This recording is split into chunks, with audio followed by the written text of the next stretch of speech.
Proportional. अब देखिए इस तरीके के सवाल पूछे जाते हैं पेपर में कि चार संख्याएं हैं 5, 19, 7, 25 में से प्रत्येक में क्या जोड़ा जाए ताकि वो अनुपातिक बनाया जा सके। अब आप देखेंगे कि मैं सवाल को कुछ एक सेकंड में करूंगा, आप मेरे को समझ में नहीं आया। मैं उस ट्रिक के पीछे की कांसेप्चुअल ट्रिक है, डायरेक्ट ट्रिक नहीं है, ट्रिक के पीछे की पूरी थ्योरी बताऊंगा, ये ट्रिक बनी कैसे, और उसके बाद 8वां सवाल कराऊंगा, और उसके बाद आज आप इतने एक्सपर्ट बन जाएंगे आपको लगेगा ऐसा सवाल आया तो मैं ओरली कर दूंगा। कैसे करोगे? ओरली। ओरली समझते हो? जैसे ओपली होती है, धान कूटे जाते हैं, वैसे ओरली होता है। तो तैयार है मेरा? शुरू करते हैं, देखो मजा आएगा।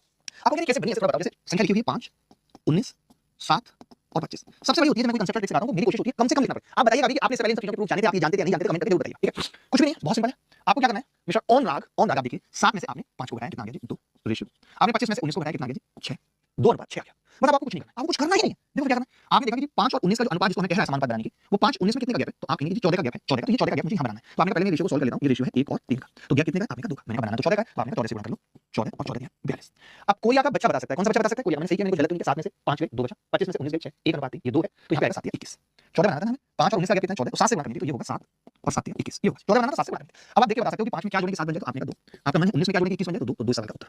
मैं मानता हूं आपको कुछ भी समझ में नहीं आ रहा, आपको पता ही नहीं चला होगा हो क्या है, इस ट्रिक का मतलब क्या है, कैसे बनी है ये ट्रिक। तो 2-3 बातें पहले आपको बताता हूं, मैं समझ गया। मैं मानता हूं कुछ भी समझ में नहीं आ रहा, लेकिन जादू से लगाना इतना अच्छे से आंसर आ गया, पता ही नहीं चला, कुछ करना नहीं पड़ा। तो पहले आप समझिए प्रोपोर्शन का मतलब क्या है। जब कहा जाता है कि संख्याएं प्रोपोर्शन में, कब कहा जाता है ये समझिए। कब ये कहा जाता है कि संख्या प्रोपोर्शन में, कोई मुझे ये कह दे कि A B C D are in proportion, A B C D समानुपात में। समानुपात की हिंदी से पता चल रहा है समान अनुपात, क्या पता चल रहा है? समान और अनुपात। तो मैंने कहा अगर एबीसीडी प्रोपोर्शन में है, इसका मतलब ये कह रहा है कि भैया ए और बी का अनुपात, ए और बी का अनुपात बराबर होना चाहिए सी और डी के अनुपात। प्रोपोर्शन का मतलब ये होता है। प्रोपोर्शन का मतलब होता है कि ए और बी का अनुपात सी और डी के अनुपात के बराबर होगा तो हम कहेंगे प्रोपोर्शन। यानी उस सवाल में बेसिकली हमसे ये कह रहा था, ये मैं ट्रिक अभी यही लिख देता हूं और दूसरे पेज पे समझाते हुए चलूंगा ताकि हम ट्रिक का प्रूफ जान जाए, ठीक है? अब आप कहेंगे कि ये सवाल क्या कह रहा था? अब आप कहेंगे ये सवाल कह रहा था महाराज कि इन सब में क्या जोड़ूं कि ये प्रोपोर्शन में आ जाए। यानी आप कह रहे थे कि 5 में जी आपने x जोड़ा और फिर आपने 19 में x जोड़ा और फिर ये किसके बराबर आ गया 7 + x और 25 + x। मैंने ऐसा क्यों कहा? क्योंकि सवाल में खुद ही कहा गया है कि इन सारी संख्याओं में कुछ जोड़ दीजिए। यानी सारी संख्याओं को जोड़ूंगा तो संख्या कैसी हो जाएगी? 5 + x, 19 + x, 7 + x, 25 + x are in proportion. अब गारंटी है कि ये प्रोपोर्शन में है।